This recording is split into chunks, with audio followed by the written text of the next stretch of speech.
right. So today what I thought I'd talk about is some of the squishing of time and some of the patterns we see in the computer industry versus, let's say, the regular world, the meaning crisis. So I saw a book today, a book title that was Software Design Patterns. Now, you can't use patterns to design software. That's absurd. And even if you could, it wouldn't help you because it turns out that when you're designing something, you need to know the requirements for what you're designing, and those requirements don't actually determine the pattern. So while you could categorize and classify software at some random layer of abstraction as having patterns, uh, software design patterns, for example, or programming language patterns. That was one that was popular like 10 years ago. Um, Algorithmic patterns, you can do that. But those abstractions are arbitrary and they don't work, just to let you know. And the reason why people are doing this is because they're rolling things up. They're taking difficult things and making them easier so that more people have access to them, at least in theory. Of course, this doesn't actually work. And so what you get are more and more bad pieces of software. And the good pieces of software are being touched by fewer and fewer good engineers at the same time, just because there's so many bad engineers on the market. And yeah, it's bad. And so when we make random abstractions and then we try to roll them up, we run into these sorts of problems. And when we're trying to make, let's say, complex things simpler for people, all we're really doing is moving the complexity around. And so you can look at a piece of software and say, oh, well, it follows one of these 4 design patterns or whatever, and or architecture patterns. Yeah, maybe. But why would one be better than another? And do you actually know? And at the same time, we're stuck in the quantity versus quality hell in software, right? Where it's like, oh, we got to get the release out. We release every 2 weeks or whatever, or continuous release, which is obviously never going to work. So I don't know why people pursue that. The idea of continuously integrating your software means it's never stable. That's technically what it means. Now, you may not be doing that. You may just be calling it continuous integration, but it's still a bad idea. And it still won't produce stable software over time. In fact, the likelihood that your software will be stable at any given point in time is very low. Constantly having to fix your software means it was constantly broken.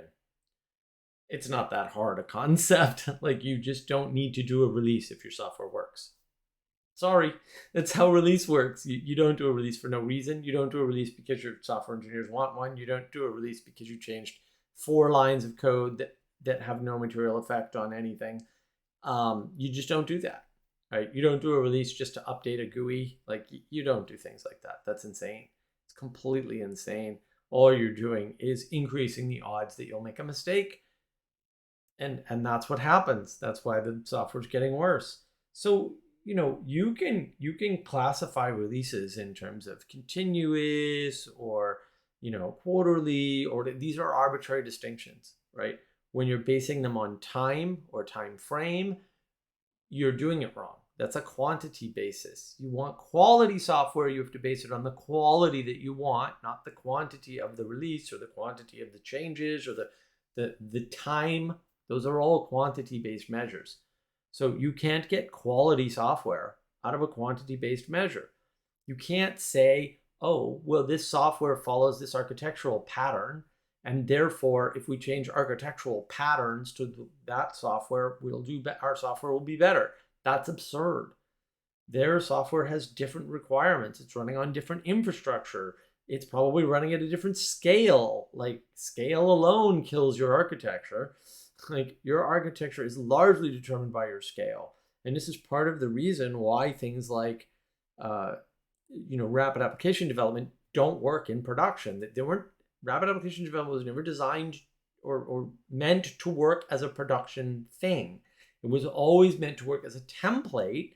And so you'd write it in a rapid application development language, get the business approval. Yes, the business people say it works this way. That's awesome. And then you'd write the software in a real language like C or C++, which isn't a real language in my opinion. But it's certainly better than trying to write a production language in something crazy like Java, or something insane like Python. Not that there aren't good production Python programs out there, but Python's really not good for production software.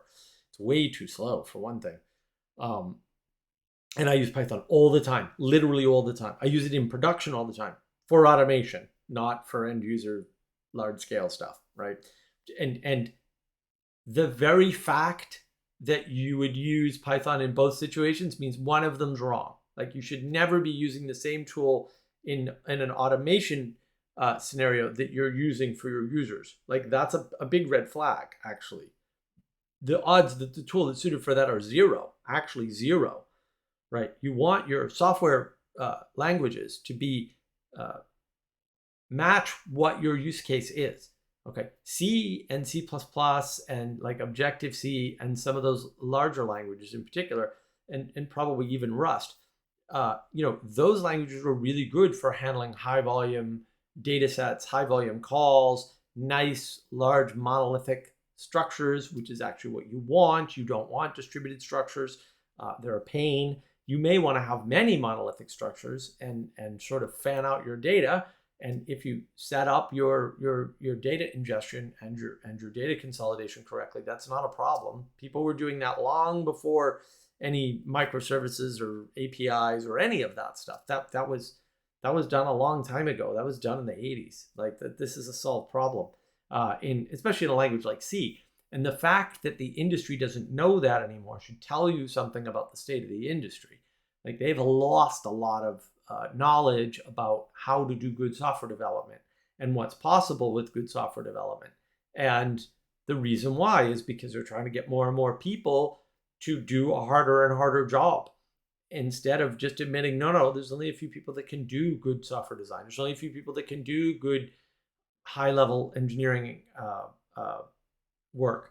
There's only a few people that can do good UI work. Like, it's not something we can democratize and decentralize and spread out to the world. The problem with decentralizing something like a GUI is that now my application on here doesn't look like the application on my computer, and it doesn't look like the application on my tablet. And that's because you have different GUI paradigms going on. So your user interfaces are actually built around different architecture patterns. The architecture patterns are built for the device, not the user. Now, that doesn't mean that if you built them for the user, they wouldn't look different on the devices. Sure. But it does change the way you actually write the code and the design of the code and how the algorithms work behind the code. So it's easier to have 3 different algorithms and 3 different skins than it is to try to fit that all into one package, for example. No one's doing that. No one. They're using huge, enormous the framework system for the Android is so large. I was surprised it could run on anything. And you kind of know this, right? You start up Android Studio or whatever on a laptop like 5 years ago, and it was slow. You're emulating something that is like a fifth the speed of your laptop, and the thing to emulate it is slow. What's up with that? There's no reason for that. There's no mathematical justification for that. But in fact, it's bad code. It's all bad code. And the framework is so top heavy. It's absolutely insane. Meantime, almost nobody in the industry knows anything about Interface Builder. And I know about Interface Builder. I remember when it came out. A lovely program. You look at Interface Builder by Next, the Next OS people, Next Systems. That was Steve Jobs' company after he got thrown out of Apple.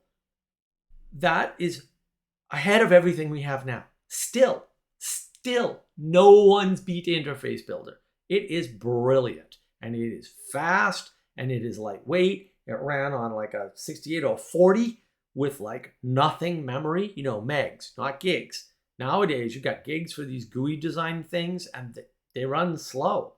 What's up with that? And that's why Objective-C was used for so long on the Apple products, and I guess it still kind of works, but now they're moving to Swift, and Swift is apparently a nightmare. I looked at some of the things on Swift, some of the, rundowns, and I'm like, yeah, it's just bad design. You can't design software like that. You can't design a language like that. It doesn't work.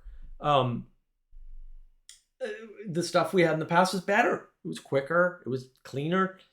And now we've got garbage. I don't know. Like, it's garbage. Why? Because we've categorized things and tried to make it easy for people. And it's not an easy job. Software design is not easy. It's not supposed to be easy. It's supposed to be hard. Right? So now we have a bunch of people we've made things easy for, but we revere them as though they're doing a hard job. And the job isn't hard anymore. And so you just basically have a bunch of, quote, software engineers who are doing terrible work, but we pretend like, they're worth all this money and that we should listen to them because they know all this stuff about computers, when in fact they went to a 4-week boot camp and learned one programming language. One programming language does not a software engineer make, my friends. I know 8. 8. And they're not the same. Like, they're not even remotely the same. The difference between C and Python is huge. Even the difference between something like BASIC and Pascal is huge. And you look at something like Perl, which is just a different approach to Perl 4. Perl 5 is garbage, by the way. You look at Perl 4 or something, and even Perl 4 compared to Python, very different languages. But I've written automation frameworks that do the same thing in both languages. And it's very easy to write automation frameworks, by the way. For me, because I've done it. I've done all of it. Everything you see in Amazon, I wrote. I wrote something that did a functionality like that. All of it. All the back-end stuff. I was surprised at how little they had. In fact, when Amazon first started their cloud thing, when I first started doing it, way before they had CloudFront and Terraform and all these other crazy domain-specific languages, long before Chef and Puppet, those were tools that you would write in an afternoon when you worked at a new place back in the day, if you knew how, and I did. So, I did quite a bit of it. Sometimes you could take a week to write a domain-specific language, but usually not much longer. Back in the day, the way I would do it is Amazon, when you start up their little VMs, their little cloud VMs, they give you a little snippet of code. But what you do is, in your AMIs, your images that you spin up, you have different AMIs, and you version the AMIs because you always version your backend, your configuration, right? And then all the code that configures the machine is in the AMI. And then what I used to do is I would name the machines a certain, naming scheme, like, ML-QA-04. Okay. So that means it's running the ML infrastructure, right? That's a QA machine. And then it's the fourth one. So it knew that there were 3 others. And it would configure itself to be an ML machine. An ML machine might be a database server, or it might be a mid-tier infrastructure server, or it might be a GUI server, although I'd usually use UI for GUI servers. And it knew it was part of the QA environment, right? And then it knew it was the 4th machine, so there were other machines to talk to. And then the script in the AMI would configure the machine. That's all you need to do. You don't need all the sophisticated stuff. And all that code was checked in, because I always checked in my code. This whole, what do they call it? The configuration method where they're like, oh, infrastructure is code. Everybody in the industry that was any good at all was checking in the infrastructure code back in the 90s for real. This infrastructure as code thing is not new. And if people weren't doing it, they should have been fired. That's a little ridiculous. So, whoever came up with that term thinks they invented something that had been around for a long time. So you don't need those tools. Like, you literally don't need any of them. Unix can configure itself better than any of those tools can. And you can put those configurations right in your Unix image. We used to do it all the time. And I'd still do it, actually. I still do it. Because there's a lot of utility to tying your infrastructure back to the code that's running in a generic fashion, so that you only need a handful of instances that aren't checked in, because your AMIs aren't checked in. And I used to version the AMIs by saying this is 5.1.4 or whatever. so that I knew if I had to make an infrastructure change to accommodate a code change or an infrastructure change to prepare for a code change, both of which are possible scenarios, then I could match it up, which means I could do a full rollback. A lot of times I used to go consult for these companies, and they'd say, oh yeah, we can roll back our code. And I was like, okay, can you roll back your infrastructure? And they were like, what? Oops. And then we do a rollback test and bang, it will break immediately because nobody knew what the infrastructure was that worked with that version of code because they just never bothered to record this stuff. And it's easy to do, just that no one ever did it. So that happens. And if you don't treat it like two separate release streams, one for infrastructure and one for code that usually match, but not always. Sometimes you want to prepare your code first, make code changes for a future infrastructure change, and then, make the infrastructure change. And sometimes you want to make the infrastructure change first, and then the code gets deployed later. So you need to be able to do an infrastructure only release. Doesn't affect the code, doesn't affect the users in the same way, right? And vice versa. You should be able to do all that. No one does that in the industry anymore. No one. And they don't do different environments because the software engineers have everybody convinced that if we just release straight to production, we'll find the bugs quicker. Yeah, but the way you'll find the bugs is that your users will find them. And if you don't understand your code, you can do bad things. I just heard a story recently from somebody who was basically telling me, and I've heard this many, many times, it's a very common problem.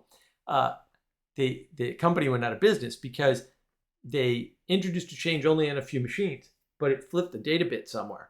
And so what ended up happening was, even though they backed out the change, the flipping of the data bit caused all the data in the production system to change. This is why you separate your environments.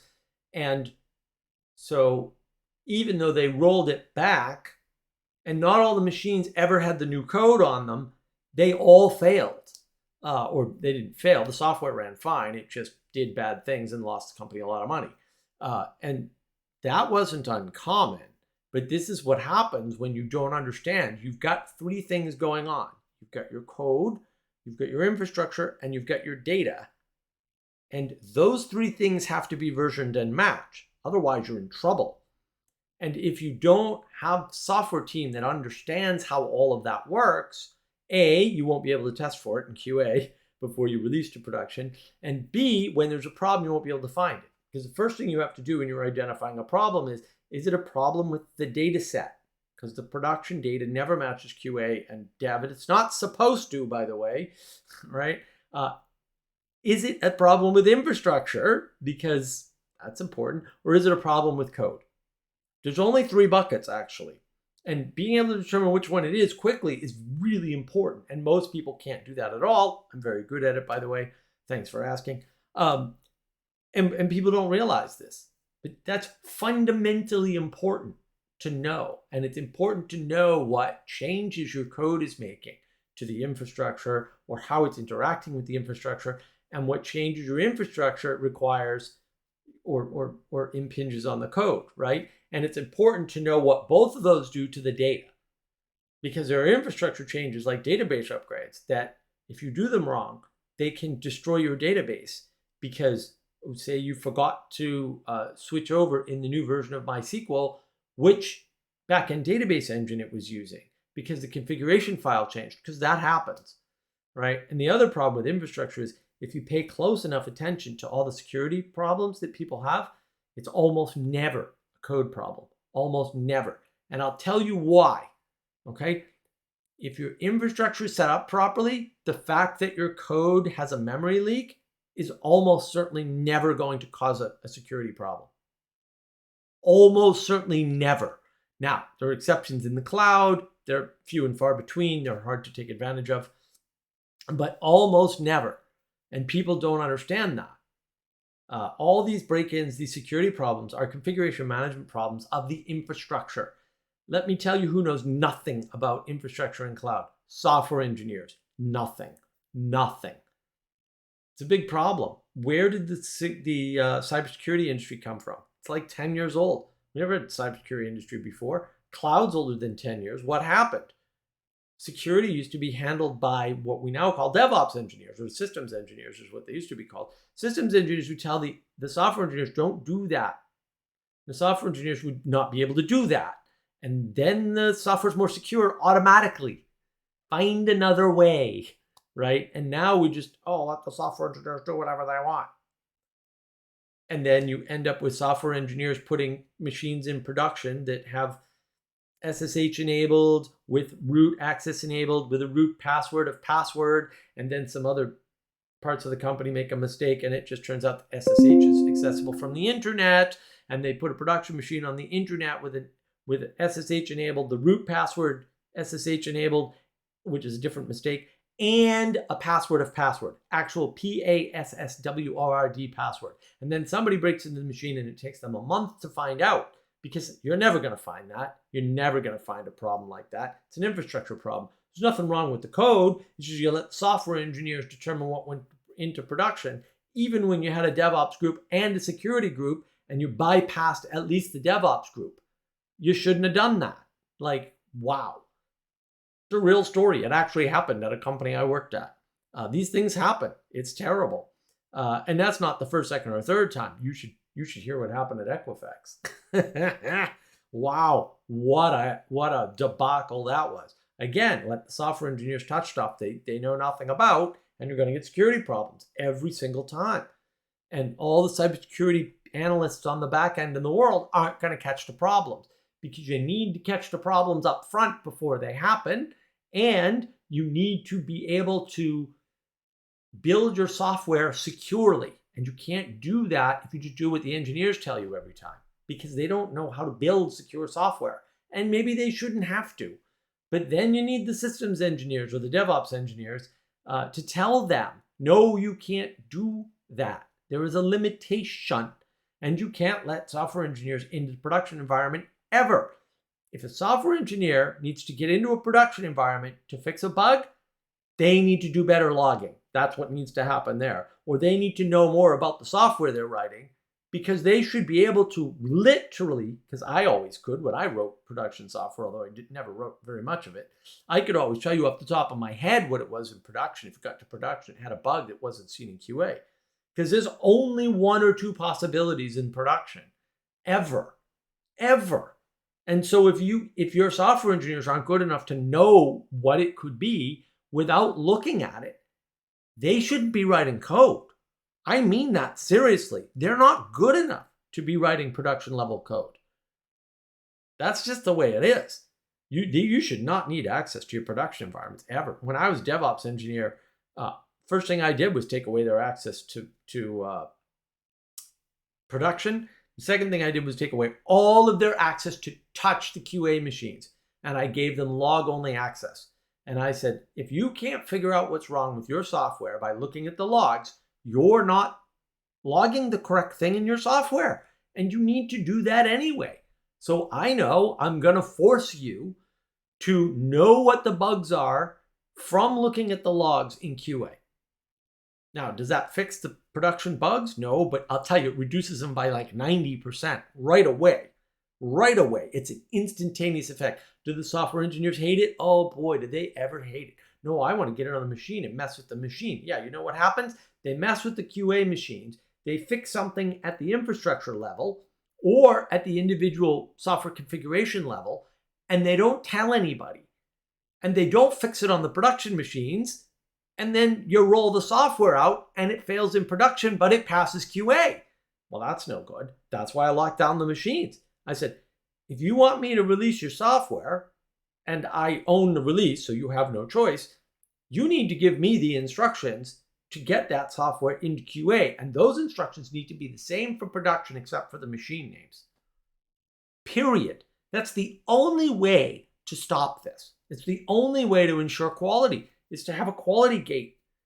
And the only way to have a quality gate is to stop the engineers from just fixing things by coding around them or making systems changes that they don't understand, because they never do.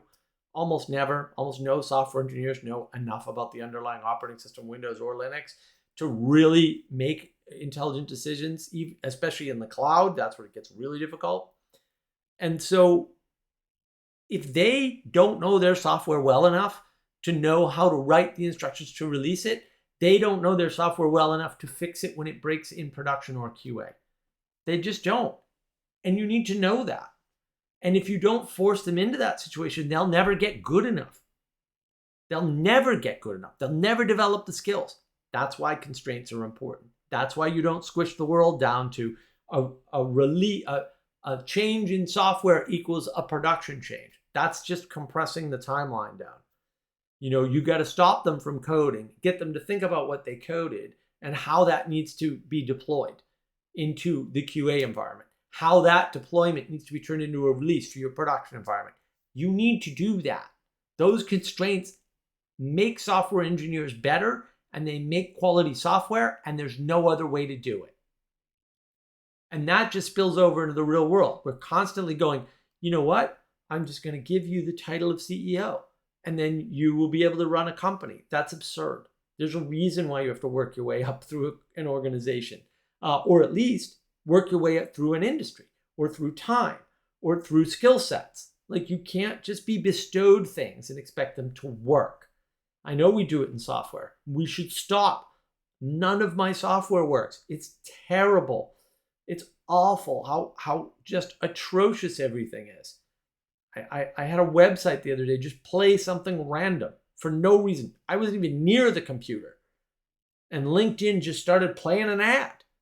And it was later that I found out it was LinkedIn. I couldn't figure out what the hell was going on. I was in the other room, hadn't been anywhere near the computer for over an hour, and it just started playing something. And I'm like, what kind of bug is this? But it was just a bug. It wasn't like anybody in my machine. It was just LinkedIn. Don't open LinkedIn. Web pages don't work. Web browsers don't work. These things, holy macaroni. This thing hasn't been stable for more than 3 days in like almost 6 months now. It's outrageous. I don't know what's going on with the car thing. I mean, Android Auto starts up and it doesn't know I have Spotify installed. And then I open Spotify and then it opens Android Auto from Spotify. And I'm like, I don't know. And that bug's come and gone a few times. Phone hasn't changed. I don't know what they're doing. The other day it stopped working in another car. Just stopped working. It was working the day before and the next day it wasn't working anymore. Maps wouldn't come up. Everything else worked, but maps wouldn't come up. I don't know. None of this stuff is stable. And that's why we're letting software engineers run wild. And we're letting people run wild. We're giving them the keys to the castle, and they don't know how to clean their rooms. And I think that's the theme. First learn how to clean your room, and maybe we'll trust you with something else later.